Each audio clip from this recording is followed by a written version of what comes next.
Good morning. Welcome to the politics class. കഴിഞ്ഞ ക്ലാസ്സുകളിൽ നമ്മൾ ഡിസ്കസ് ചെയ്തത് പൊളിറ്റിക്സിൻ്റെ 4ാമത്തെ യൂണിറ്റായ ഇന്ത്യാസ് എക്സ്റ്റേണൽ റിലേഷൻസ്, ഇന്ത്യയുടെ വിദേശ ബന്ധങ്ങൾ എന്ന ചാപ്റ്ററിലെ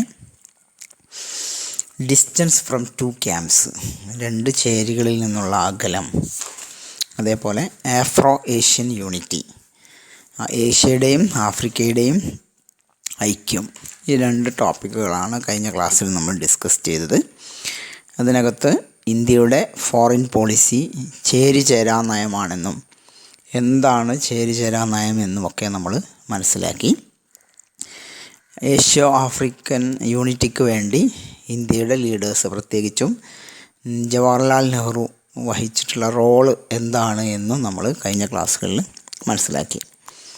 ഇനി ഇന്നത്തെ ക്ലാസ്സിൽ നമ്മൾ പഠിക്കാൻ പോകുന്നത്, ഈ ഒരു ഫോറിൻ പോളിസി അക്സെപ്റ്റ് ചെയ്ത് മുമ്പോട്ട് പോയപ്പം എങ്ങനെയായിരുന്നു നമ്മുടെ രാജ്യത്തിൻ്റെ ഫ്യൂച്ചർ, അതിന് ശേഷമുള്ള സംഭവങ്ങൾ എങ്ങനെയായിരുന്നു, നമുക്ക് കോഓപ്പറേറ്റീവ് കോ എക്സിസ്റ്റൻസ് അല്ലെങ്കിൽ പീസ് ത്രൂ സെക്യൂരിറ്റി, സുരക്ഷിതത്വത്തിലൂടെ സമാധാനവും സുരക്ഷിതത്വവും എന്ന നമ്മുടെ ലക്ഷ്യം നേടാൻ നമുക്കായോ, എന്തെങ്കിലും പ്രോബ്ലംസ് പിന്നീട് നമ്മുടെ വിദേശ രാജ്യങ്ങളുമായുള്ള ബന്ധങ്ങളിലുണ്ടായോ എന്നുള്ളതാണ് ഇനി നമ്മൾ പഠിക്കാൻ വേണ്ടി പോകുന്നത്. അതിനകത്ത് ആദ്യം നമ്മൾ പഠിക്കുന്നത് peace and conflict with China, the Chinese invasion, ഇന്ത്യയും ചൈനയും തമ്മിലുള്ള ബന്ധങ്ങളെക്കുറിച്ചാണ് ആദ്യം നമ്മൾ പഠിക്കുന്നത്.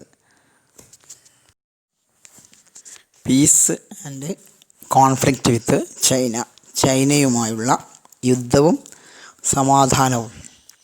ഹെഡിങ്ങിൽ നിന്ന് തന്നെ നമുക്ക് മനസ്സിലാവും, നമുക്ക് ചൈനയുമായി പീസ്ഫുള്ളായിട്ടുള്ള റിലേഷൻഷിപ്പ് ഉണ്ടായിരുന്നു, അതേപോലെ തന്നെ കോൺഫ്ലിക്റ്റുകളും ഉണ്ടായിരുന്നിട്ടുണ്ട് എന്നത് നമുക്ക് മനസ്സിലാവും. ആദ്യം നമുക്ക് പീസ്ഫുള്ളായിട്ടുള്ള റിലേഷൻഷിപ്പ് എന്തൊക്കെയാണ് എന്ന് പരിശോധിക്കാം. സൗഹൃദപരമായ ബന്ധങ്ങൾ, അതിൽ നമുക്ക് ഈ ചാർട്ടിൽ കാണിച്ച പോലെ തന്നെ മനസ്സിലാക്കാം. ചൈന മാവോ സേ തൂങ്ങിൻ്റെ നേതൃത്വത്തിൽ ഒരു റിപ്പബ്ലിക്കായി മാറുന്നത് 1949 ലോകത്ത് എലക്ഷനിലൂടെ അധികാരത്തിലെത്തുന്ന രാജ്യങ്ങളുമുണ്ട്, റവല്യൂഷൻ അല്ലെങ്കിൽ വിപ്ലവത്തിലൂടെ അധികാരത്തിലെത്തുന്ന രാജ്യങ്ങളുണ്ട്. ചൈന പക്ഷേ റവല്യൂഷനിലൂടെയാണ് അധികാരത്തിലെത്തിയത്. മാവോ സേ തൂങ്ങിൻ്റെ നേതൃത്വത്തിലുള്ള ഒരു വിപ്ലവത്തിലൂടെയാണ് അധികാരത്തിലെത്തിയത്. അതുകൊണ്ട് തന്നെ ലോകത്തിലെ പല രാജ്യങ്ങളും did not accept China as a democratic country. Many major countries of the world did not accept China as a democratic country. ലോകത്തിലെ പല രാജ്യങ്ങളും ചൈനയെ ഒരു ജനാധിപത്യ രാജ്യമായി അംഗീകരിച്ചിരുന്നില്ല. അവിടെയാണ് ഇന്ത്യ ചൈനയുമായുള്ള സമാധാന ബന്ധത്തിൻ്റെ ആദ്യത്തെ ഉദാഹരണം നമുക്ക് പറയാൻ പറ്റുക. എന്താണത്? The first nation to recognise Chinese republic in 1949 was India. 1949 China ഒരു റിപ്പബ്ലിക് ആയതിനു ശേഷം അന്താരാഷ്ട്ര തലത്തിൽ ആ രാജ്യത്തെ ആക്സെപ്റ്റ് ചെയ്ത, ആ രാജ്യത്തിൻ്റെ സോവറിൻ്റിയെ, പരമാധികാരത്തെ അംഗീകരിച്ച ലോകത്തിലെ ആദ്യത്തെ രാജ്യമാണ് ഇന്ത്യ. മറ്റൊന്ന്, പീസ്ഫുള്ളായിട്ടുള്ള റിലേഷൻഷിപ്പിന് രണ്ടാമത്തെ ഉദാഹരണം നമുക്ക് പറയാൻ പറ്റുക. The second example was India-China border was guarded by only paramilitary forces. Note എഴുതുന്ന കുട്ടികൾ ശ്രദ്ധിക്കണം, ഈ പോയിൻ്റ് മാത്രം എഴുതിയാൽ പോരാ, അതിനെ വിശദീകരിച്ച് വേണം നമ്മൾ എഴുതാൻ. India-China border was guarded by only paramilitary forces. അതായത് ഇന്ത്യയും ചൈനയും തമ്മിലുള്ള നല്ല ബന്ധത്തിൻ്റെ ഒരു ഉദാഹരണമാണ്. വളരെ നീണ്ടുകിടക്കുന്ന ഇന്ത്യ ചൈന അതിർത്തിയിൽ സൈനികരെ നിയോഗിച്ചിരുന്നില്ല, അവിടെ അർദ്ധ സൈനികരെ മാത്രമേ നിയോഗിച്ചിരുന്നുള്ളൂ. എന്തുകൊണ്ടാണ് അർദ്ധ സൈനികരെ മാത്രം നിയോഗിക്കുന്നത്? ഒരു വിശ്വാസമാണ്. India believed China. India never expect an attack from China. ചൈനയിൽ നിന്ന് ഒരു ആക്രമണം ഇന്ത്യ പ്രതീക്ഷിക്കുന്നേ ഇല്ല. അതുകൊണ്ടാണ് ചൈനയുടെ ഭാഗത്ത് പട്ടാളത്തെ നിർത്താതെ പാരാമിലിറ്ററി ഫോഴ്സസിനെ മാത്രം നിർത്തിയിട്ടുള്ളത്. ഇനി ഇന്ത്യയും ചൈനയുമായുള്ള നല്ല ബന്ധത്തിൻ്റെ മറ്റൊരു ഉദാഹരണമാണ് പഞ്ചശീൽ എഗ്രിമെൻറ്റ്. പഞ്ചശീല കരാറ് 1954 ഏപ്രിൽ 29 നമ്മുടെ പ്രധാനമന്ത്രിയായിരുന്ന ജവഹർലാൽ നെഹ്റു അതേപോലെ ചൈനീസ് ഭരണാധികാരിയായ ചൗ എൻലായും തമ്മിൽ ഒപ്പുവെച്ച കരാറാണ് പഞ്ചശീൽ എഗ്രിമെൻറ്റ്. 1954 ഏപ്രിൽ 29 ഈ കരാറ് ഒപ്പുവെക്കുന്നത്. അപ്പോൾ ഈ കരാറ് ഇന്ത്യ ചൈന ബന്ധത്തിൻ്റെ നല്ല ഒരു ഉദാഹരണമായി നമുക്ക് പറയാൻ വേണ്ടി കഴിയും.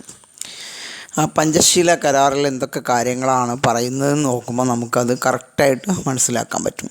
The Panchsheel agreement made in 1954 between India and China formed the bedrock of the relationship between India and China. എന്തൊക്കെയാണ് ഏപ്രിൽ 29, 1954 ഈ ഒരു പഞ്ചശീല എഗ്രിമെൻ്റ് ഒപ്പുവെക്കുമ്പോൾ അതിൻ്റെ പ്രിൻസിപ്പിൾസ് എന്ന് പറയുന്നത് പീസ്ഫുൾ എക്സിസ്റ്റൻസ് ആണ്. നെഹ്റുവും അതേപോലെ തന്നെ ചൗ എൻലായും തമ്മിൽ ഒപ്പുവെക്കുന്ന ഈ കരാർ, അതിനകത്തുള്ള ഒന്നാമത്തെ വ്യവസ്ഥ എന്ന് പറയുന്നത് mutual respect for each other's territorial integrity and സോവറിൻ്റിയാണ്. രാജ്യത്തിൻ്റെ അതിർത്തിയും പരമാധികാരവും രണ്ട് രാജ്യങ്ങളും പരസ്പരം അംഗീകരിക്കും എന്നുള്ളതായിരുന്നു ഒന്നാമത്തെ വ്യവസ്ഥ. Second one, mutual non aggression, അതായത് പരസ്പരം അങ്ങോട്ടും ഇങ്ങോട്ടും ആക്രമിക്കില്ല എന്നായിരുന്നു രണ്ടാമത്തെ അതിലെ വ്യവസ്ഥ. ഇരു രാജ്യങ്ങളും പരസ്പരം അങ്ങോട്ടും ഇങ്ങോട്ടും ആക്രമിക്കില്ല. മൂന്നാമത്തേത് mutual non interference in each other's internal affairs. ആഭ്യന്തര കാര്യങ്ങളിൽ, എന്താണ് ആഭ്യന്തര കാര്യം എന്ന് പറഞ്ഞാൽ ചൈനയ്ക്കകത്ത് നടക്കുന്ന കാര്യങ്ങളിൽ ഇന്ത്യയോ ഇന്ത്യക്കകത്ത് നടക്കുന്ന കാര്യങ്ങളിൽ ചൈനയോ ഒരിക്കലും എന്ത് ചെയ്യില്ല, നോൺ ഇൻ്റർഫിയറൻസ്, പരസ്പരം അങ്ങോട്ടും ഇങ്ങോട്ടും ഇടപെടുകയോ അഭിപ്രായം പറയുകയും ഇല്ല എന്നുള്ളതായിരുന്നു ഇതിലെ മൂന്നാമത്തെ കാര്യം. നാലാമത്തത് equality and cooperation for mutual benefits, സമത്വവും പരസ്പര സഹായവും വെച്ച് പുലർത്തുക. രണ്ട് രാജ്യങ്ങളും അങ്ങോട്ടും ഇങ്ങോട്ടും ഈക്വലായിട്ടും അതേപോലെ തന്നെ കോഓപ്പറേഷനും ഉണ്ടായിരിക്കുമെന്ന് ഈ കരാറിൽ 1954 പറയുകയുണ്ടായി. മറ്റൊന്ന് പീസ്ഫുൾ കോ എക്സിസ്റ്റൻസ്, സമാധാനപരമായ സഹവർത്തിത്വമാണ് ഇരു രാജ്യങ്ങളും ആഗ്രഹിക്കുന്നത്. അപ്പോൾ ഇന്ത്യ ചൈന ഗുഡ് റിലേഷൻസിൻ്റെ, പീസ്ഫുള്ളായിട്ടുള്ള ബന്ധത്തിൻ്റെ ഏറ്റവും നല്ല ഉദാഹരണമാണ് പഞ്ചശീല കരാർ എന്ന് പറയുന്നത്. ആ പഞ്ചശീല കരാർ തന്നെ പലപ്പോഴും ടെക്സ്റ്റ് ബുക്കിൽ വരെ ചോദിക്കാറുണ്ട്. അപ്പോൾ നമ്മൾ ഈ പാഠഭാഗത്തിൻ്റെ അവസാനം write about India China peaceful relationship, ഇന്ത്യയും ചൈനയുമായുള്ള നല്ല ബന്ധത്തെക്കുറിച്ച് വിശദീകരിക്കാൻ പറയും. അപ്പോൾ അവിടെ എന്താണ് നല്ല ബന്ധം, അതിൻ്റെ ഉദാഹരണങ്ങളും പറയണം. ഒപ്പം തന്നെ പഞ്ചശീല കരാറിനെ കുറിച്ച് കൂടി വിശദീകരിക്കുകയും ചെയ്യേണ്ടതുണ്ട്. അപ്പം ഇനി നമുക്ക് ഇന്ത്യ ചൈന ബന്ധത്തിൻ്റെ മറ്റൊരു ഉദാഹരണത്തിലേക്ക് പോവാം. Leaders from both country visited the other country. രണ്ട് രാജ്യങ്ങളിലെയും നേതാക്കൾ പരസ്പരം അങ്ങോട്ടും ഇങ്ങോട്ടും സന്ദർശനം നടത്തിയിട്ടുണ്ട് എന്നുള്ളതാണ്. ഇപ്പോൾ തന്നെ നമ്മൾ പറഞ്ഞു, ചൗ എൻലായി നെഹ്റുവും തമ്മിൽ ഒപ്പുവെച്ച കരാറിനെ കുറിച്ച് പറഞ്ഞു. നെഹ്റു ചൈന സന്ദർശിച്ചിട്ടുണ്ട്, ചൈനയിലെ ലീഡേഴ്സ് പലപ്പോഴും ഇന്ത്യ സന്ദർശിച്ചിട്ടുണ്ട്. അപ്പോൾ ഇതൊക്കെ ഈ കാര്യങ്ങളിൽ നിന്നൊക്കെ നമുക്ക് ഇന്ത്യയും ചൈനയുമായുള്ള നല്ല ബന്ധത്തിൻ്റെ ഉദാഹരണം നമുക്ക് മനസ്സിലാക്കാൻ വേണ്ടി പറ്റും. അപ്പം piece and conflict with China, ഇന്ത്യയും ചൈനയുമായുള്ള യുദ്ധവും സമാധാനവും എന്നതിൽ സമാധാനപരമായ ബന്ധത്തെക്കുറിച്ചാണ് നമ്മളിപ്പോൾ പറഞ്ഞത്. ഇപ്പോൾ വളരെ പ്രാധാന്യമുള്ള ഒരു ടോപ്പിക്കാണിത്. കാരണം ഇന്ത്യയും ചൈനയുമായി ഒരു സംഘർഷത്തിൻ്റെ, ഒരു കോൺഫ്ലിക്റ്റിൻ്റെ വക്കിലാണുള്ളത്. ഡെയിലി ന്യൂസ് പേപ്പേഴ്സ് ഇപ്പോൾ അത് റിപ്പോർട്ട് ചെയ്യുന്നുണ്ട്. അരുണാചൽ പ്രദേശിൽ നിന്നൊക്കെ നമ്മുടെ ചില ആളുകളെ ചൈനീസ് മിലിറ്ററി കിഡ്നാപ്പ് ചെയ്തു എന്ന വാർത്തകൾ ചൈനീസ് ഇന്ത്യയും റഷ്യയും തമ്മിൽ ഈ ഒരു ഇഷ്യൂസിൻ്റെ ഡിസ്കഷന് നടന്നുകൊണ്ടിരിക്കുകയാണ്. നമ്മുടെ വിദേശകാര്യമന്ത്രി റഷ്യയിൽ ഇന്ത്യ ചൈന പ്രോബ്ലം ഡിസ്കസ് ചെയ്യുന്നതിന് വേണ്ടിയുള്ള ഒരു മീറ്റിങ്ങിൽ പങ്കെടുത്തുകൊണ്ടിരിക്കുന്ന ഒരു സമയം കൂടിയാണ്. അപ്പോൾ വളരെ പ്രധാനപ്പെട്ട റിലവൻ്റ് ആയിട്ടുള്ള ഒരു ടോപ്പിക് തന്നെയാണിത്.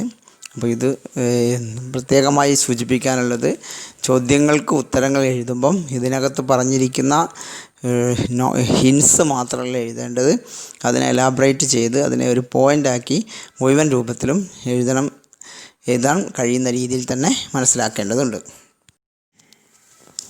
Next, India China conflict. പ്രധാനമായും 1962 Chinese invasion to India. The Chinese invasion to India in 1962, 1962 Chinese ആക്രമണം. അപ്പോൾ നേരത്തെ നമ്മൾ പറഞ്ഞ പോലെ പീസ്ഫുള്ളായിട്ടുള്ള റിലേഷൻഷിപ്പ് നമ്മൾ ഇതുവരെ പറഞ്ഞു. ഇനി നമ്മൾ പറയാൻ പോകുന്നത് കോൺഫ്ലിക്റ്റിനെ കുറിച്ചാണ്. എന്താണ് ഇന്ത്യയും ചൈനയും തമ്മിലുള്ള ഇഷ്യൂസ്, എന്ത് പ്രശ്നമാണ് ഇന്ത്യയും ചൈനയും തമ്മിലുള്ളത്? അത് നമുക്ക് കാണാൻ പറ്റും.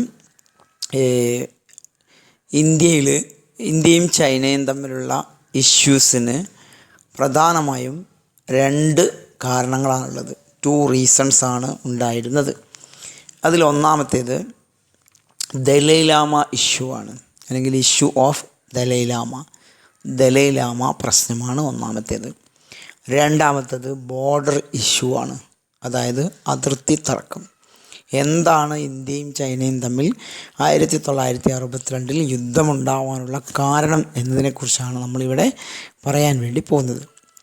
അതിൽ നമുക്ക് ആദ്യം ദലൈലാമ ഇഷ്യൂ എന്താണ് എന്ന് മനസ്സിലാക്കാം. ദലൈലാമ എന്ന് പറയുന്നത് the spiritual leader of Tibet. Tibet എന്ന് പറയുന്നത് ചൈനയുടെ ഭാഗമായിട്ടുള്ള ഒരു പ്രദേശമാണ്. അവിടെ കൂടുതലും ബുദ്ധിസ്റ്റ് പീപ്പിളാണ് അവിടെ താമസിക്കുന്നത്. അവരുടെ സ്പിരിച്വൽ ലീഡറാണ്, അല്ലെങ്കിൽ ആത്മീയ നേതാവാണ് ദലൈലാമ എന്ന് പറയുന്നത്. ഈ ദലൈലാമ താമസിക്കുന്ന, അല്ലെങ്കിൽ ഈ തിബത്തിലെ സ്പിരിച്വലായിട്ടുള്ള അറ്റ്മോസ്ഫിയർ, റിലീജിയസ് ആയിട്ടുള്ള അറ്റ്മോസ്ഫിയർ ഒരിക്കലും ചൈനയെ സംബന്ധിച്ചിടത്തോളം അവർക്ക് തൃപ്തികരമായിരുന്നില്ല. അവരതിനെ എതിർത്തിരുന്നു. ആ എതിർപ്പ് പലപ്പോഴും വളരെ രൂക്ഷമാവുകയും 1950 China took control over Tibet. ചൈനയ്ക്കകത്തെ മറ്റൊരു പ്രദേശമായ തിബത്തിലേക്ക് ഒരാക്രമണം അയച്ചുവിട്ടു. അപ്പോൾ ഇടയ്ക്ക് ചൈന തിബത്തിനെ ആക്രമിക്കും, ഇടയ്ക്ക് പിന്മാറും. അപ്പോൾ അവിടെ ഒരു ഇഷ്യൂ നിലനിന്നിരുന്നു. ചൈനയും ഈ തിബത്തും ദലൈലാമയുമായി ഉള്ള ഇഷ്യൂസ് നിലനിന്നിരുന്നു. അതെങ്ങനെയാണ് ഇന്ത്യയുമായി അതിനെ ബന്ധപ്പെടുത്തുന്നതെന്നാണ് ഇനി പറയാൻ വേണ്ടി പോകുന്നത്. 1956 ചൈനീസ് ഭരണാധികാരി ചൗ എൻലായി ഇന്ത്യ സന്ദർശിച്ചു. Chou Enlai visited India during 1956. ആ സമയത്ത് Dalai Lama accompanied Chou Enlai during his official visit to India. ആ സമയത്ത് അദ്ദേഹത്തിൻ്റെ കൂടെ ആരും ഇന്ത്യയിലെത്തി? ദലൈലാമയും ഇന്ത്യയിലെത്തുകയുണ്ടായി. അതിനുശേഷം ഇന്ത്യയിൽ വെച്ച് നടന്ന ചർച്ചകളിൽ ദലൈലാമ ഇന്ത്യയിലെത്തി. Dalai Lama meet Jawaharlal Nehru and അവരുടെ ചർച്ചയിലൂടെ ഈ ചൈനയുടെ ഈ ഒരു പ്രവർത്തനം, തിബത്തിൻ്റെ മുകളിലുള്ള ഈ ഒരു കടന്നുകയറ്റത്തെ കുറിച്ച് സംസാരിക്കണമെന്ന് നെഹ്റുവിനോട് ആവശ്യപ്പെട്ടു. ചൗ എൻലായിയോട് സംസാരിക്കണമെന്ന് ആവശ്യപ്പെട്ടു. തിബത്തിന് ഫ്രീഡം ഗ്രാൻഡ് ചെയ്യാൻ ചൈനയോട് റിക്വസ്റ്റ് ചെയ്യാൻ വേണ്ടി നെഹ്റുവിനോട് ആവശ്യപ്പെട്ടു. നെഹ്റു ആ കാര്യം ചൗ എൻലായിയോട് റിക്വസ്റ്റ് ചെയ്യുകയും ചെയ്തു. അദ്ദേഹം ഒരു സജഷൻ, അല്ലെങ്കിൽ അദ്ദേഹം ഒരു റിക്വസ്റ്റ് അദ്ദേഹത്തിന് നൽകുകയും ചെയ്തു. അപ്പോൾ ഇത് പക്ഷേ പിന്നീട് കാണുന്നത് 1958 തിബത്തിലൊരു ആംഡ് അപ്രൈസിങ് എഗിൻസ്റ്റ് ചൈന. 1958 തിബത്ത് ഒരു ചൈന വിരുദ്ധ കലാപം തിബത്തിൽ നടക്കുകയാണ്. തിബത്തിലെ ആളുകൾ ചൈനയ്ക്കെതിരെ ഒരു കലാപം നടത്തുന്നതാണ് പിന്നീട് കാണുന്നത്. 1958 ചൈന അതിനെ ഒപ്രസ് ചെയ്തു. ചൈനീസ് പട്ടാളം ഈ കലാപത്തെ അടിച്ചമർത്താൻ തന്നെ തീരുമാനിച്ചു. പട്ടാളം ആ രാജ്യത്ത് തന്നെയുള്ള ഒരു പ്രദേശമായ തിബത്തിൽ ആക്രമണം നടത്തി. അങ്ങനെ ആക്രമണം നടത്തിയപ്പോൾ 1959 Dalai Lama got asylum to India. ഇന്ത്യയോട് അഭയം ചോദിക്കുകയും ഇന്ത്യ ദലൈ ലാമയ്ക്ക് അഭയം നൽകുകയും ചെയ്തു. 57 Dalai Lama crossed over to India as a refugee. India supported independence of Tibet. Dalai ലാമയ്ക്ക് ഇന്ത്യ അഭയം നൽകിയെന്ന് മാത്രമല്ല, തിബത്ത് നടത്തുന്ന എല്ലാവിധ സ്വതന്ത്ര പ്രവർത്തനങ്ങളെയും ഇന്ത്യ സപ്പോർട്ട് ചെയ്യുകയും ചെയ്തു. ഈ സപ്പോർട്ട് ചെയ്തപ്പം China granted autonomy but became A part of China. അങ്ങനെ ആ ഒരു യുദ്ധം അവസാനിക്കുമ്പോൾ ചൈന സ്വയംഭരണാധികാരം തിബത്തിന് കൊടുത്തു. പക്ഷേ സ്വയംഭരണാധികാരം കൊടുത്തെങ്കിലും സുപ്രീമസി, ഒരു ഓവറോൾ കൺട്രോൾ ആരുടെ കയ്യിൽ തന്നെയായിരുന്നു? ചൈനയുടെ കയ്യിൽ തന്നെയായിരുന്നു. അപ്പോൾ ഇതാണ് പ്രോബ്ലം ഓഫ് ദലൈ ലാമ എന്ന് പറയുന്നത്. ദലൈ ലാമ തിബത്തിലെ ബുദ്ധമതക്കാരുടെ സ്പിരിച്വൽ ലീഡറാണ്. ഈ തിബത്തും ചൈനയും തമ്മിൽ നല്ല റിലേഷൻഷിപ്പ് ആയിരുന്നില്ല. ഇന്ത്യ വിഷയത്തിൽ ഇടപെട്ടു. ഈ ഇടപെടലാണ് ചൈന ഇന്ത്യ പ്രശ്നത്തിൻ്റെ പ്രധാനപ്പെട്ട ഒരു കാരണം. അതിൻ്റെ ഒരു ബേസ് എന്ന് പറയുന്നത്, നേരത്തെ നമ്മൾ പഞ്ചശീല എഗ്രിമെൻ്റ് പഠിച്ചിരുന്നു. അതിനകത്തുള്ള ഒരു വ്യവസ്ഥയാണ് ഇൻറ്റേർണലായിട്ടുള്ള അഫയേഴ്സിൽ, പരസ്പരം ആഭ്യന്തര കാര്യങ്ങളിൽ ഇരു രാജ്യവും ഇടപെടില്ല എന്നുള്ള പഞ്ചശീല കരാറിലൊരു വ്യവസ്ഥയാണ്. ആ കരാറിനെതിരായി ഇന്ത്യ പ്രവർത്തിച്ചു എന്നുള്ളതാണ്. Mutual non interference in each other's internal affairs. അതിനെതിരായി ഇന്ത്യ പ്രവർത്തിച്ചപ്പം അത് ആ രാജ്യത്തിന് ഇന്ത്യയോടുള്ള വിദ്വേഷം വർദ്ധിക്കുന്നതിന് കാരണമായി. അപ്പോൾ ഇതാണ് ഇന്ത്യ ചൈന കോൺഫ്ലിക്റ്റിൻ്റെ ഒന്നാമത്തെ കാരണമെന്ന് പറയുന്നത്. നെക്സ്റ്റ് ബോർഡർ ഇഷ്യൂ ആണ്. ഇന്ത്യ ചൈന കോൺഫ്ലിക്റ്റിൻ്റെ രണ്ടാമത്തെ പ്രധാനപ്പെട്ട ഇഷ്യൂ എന്ന് പറയുന്നത് ബോർഡർ ഇഷ്യൂ ആണ്. നേരത്തെ നമ്മൾ പറഞ്ഞു, ഇന്ത്യ ചൈന ബോർഡറിൽ only paramilitary, India China border was guarded only by paramilitary forces, there is no military എന്ന് നമ്മൾ പറഞ്ഞു. ഇന്ത്യയുടെയും ചൈനയുടെയും അതിർത്തികളിൽ അർദ്ധ സൈനികരെ മാത്രമേ നിയോഗിച്ചിരുന്നുള്ളൂ. അവിടെ സൈനികരെന്ത് ചെയ്തിരുന്നില്ല, ഉണ്ടായിരുന്നില്ല എന്ന് നമ്മൾ പറഞ്ഞു. പക്ഷേ പിന്നീട് ഇന്ത്യ ചൈന ബോർഡർ ഒരു പ്രോബ്ലമായിട്ട് മാറി എന്നുള്ളതാണ്. നമുക്ക് ആദ്യം ഇന്ത്യ ചൈന അതിർത്തി ഒന്ന് പരിശോധിച്ച് നോക്കിയാൽ ഇവിടെ ഈ മാപ്പിൽ കാണുന്നു, ഇന്ത്യ കാണാം, ചൈന കാണാം. അവിടെ രണ്ട് പ്രദേശങ്ങൾ, അക്കാസി ചിൻ, അതേപോലെ അരുണാചൽ പ്രദേശ്.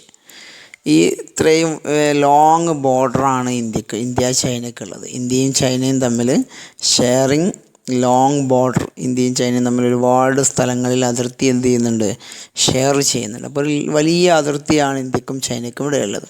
ഈ അതിർത്തികൾ സംബന്ധിച്ചാണ് തർക്കം നിലനിൽക്കുന്നത്. അപ്പോൾ എന്താണ് തർക്കത്തിൻ്റെ ബേസ് എന്ന് നമുക്കൊന്ന് പരിശോധിച്ച് നോക്കാം. China was not ready to accept boundaries decided during colonial days.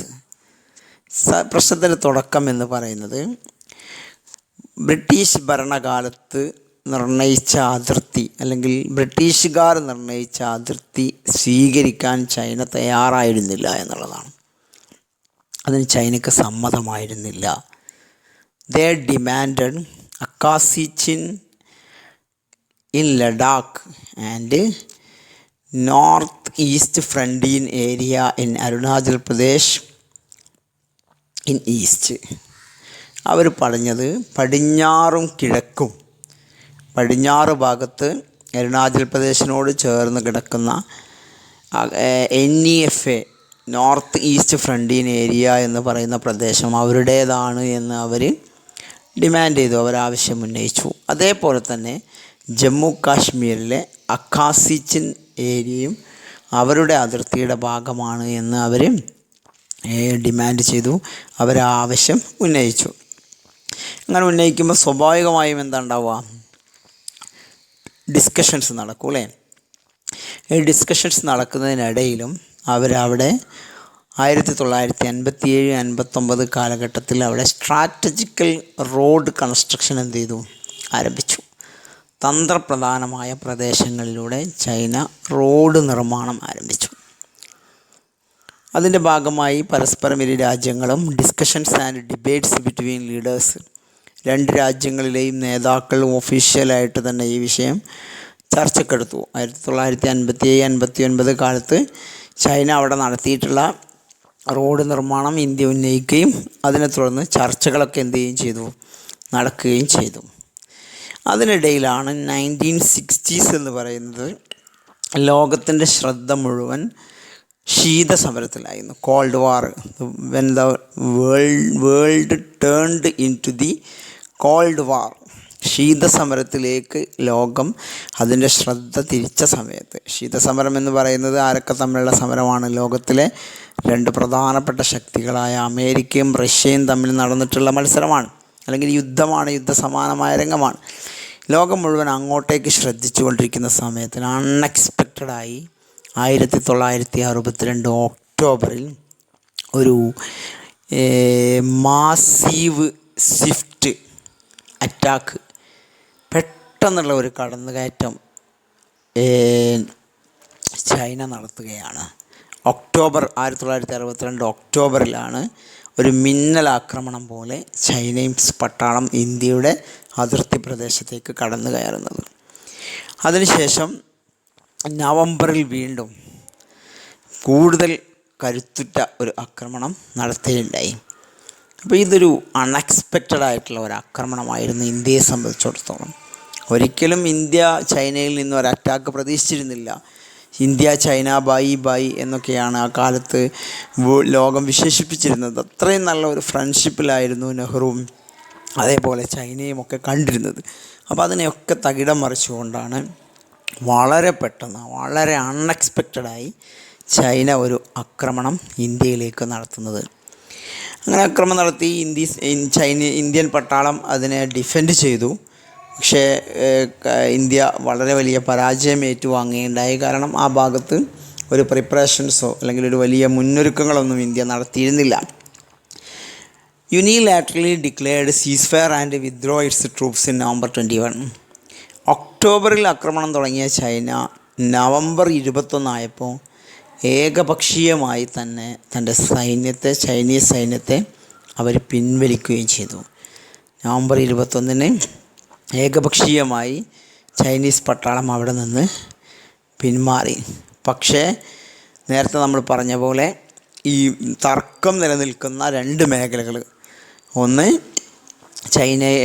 Arunachal പ്രദേശിൻ്റെ ഭാഗമായുള്ള അക്കാസിച്ചിൻ മേഖലയിൽ നിന്നും അതേപോലെ തന്നെ NEFA മേഖലയിലും ചില പ്രദേശങ്ങൾ അവരുടേതാക്കി വെക്കുകയും ചെയ്തു, അവരുടെ സ്വന്തമാക്കി അവർ വെക്കുകയും ചെയ്തു. ഇന്ത്യക്ക് ചില പ്രദേശങ്ങൾ നഷ്ടമായി എന്ന് വേണം പറയാൻ. അതിൻ്റെ ഭാഗമായിട്ടുള്ള പ്രശ്നങ്ങളാണ് ഇപ്പോഴും എന്ത് ചെയ്യുന്നത്, ചൈനയിൽ നടക്കുന്നത്. അപ്പോൾ ഇത് വളരെ പ്രധാനപ്പെട്ട ഒരു ഇഷ്യൂ തന്നെയാണിത്.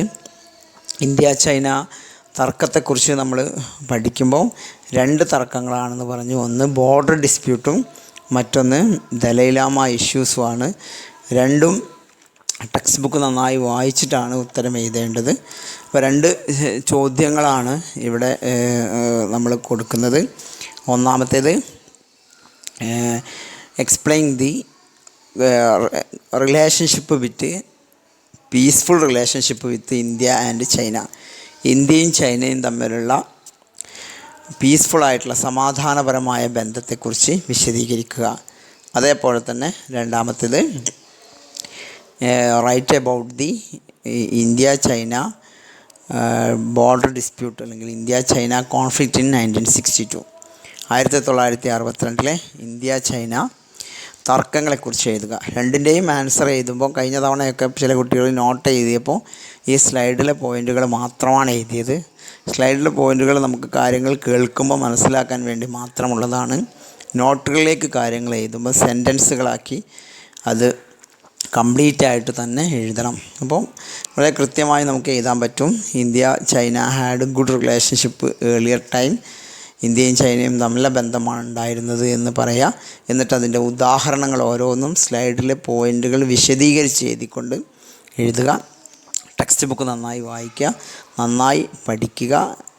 എക്സാമിന് ചോദിക്കാൻ സാധ്യതയുള്ള വളരെ ഇമ്പോർട്ടൻ്റ് ആയിട്ടുള്ള ടോപ്പിക്കുകളാണ് നമ്മൾ ഇന്ന് പറഞ്ഞതൊക്കെ. അപ്പം ഇന്ന് പറഞ്ഞ ഈ ചെറിയൊരു ടോപ്പിക്ക് നിങ്ങൾക്ക് മനസ്സിലായിട്ടുണ്ടാവുമെന്ന് വിചാരിക്കുന്നു. എന്തെങ്കിലും ഡൗട്ടുകൾ ഉണ്ടെങ്കിൽ,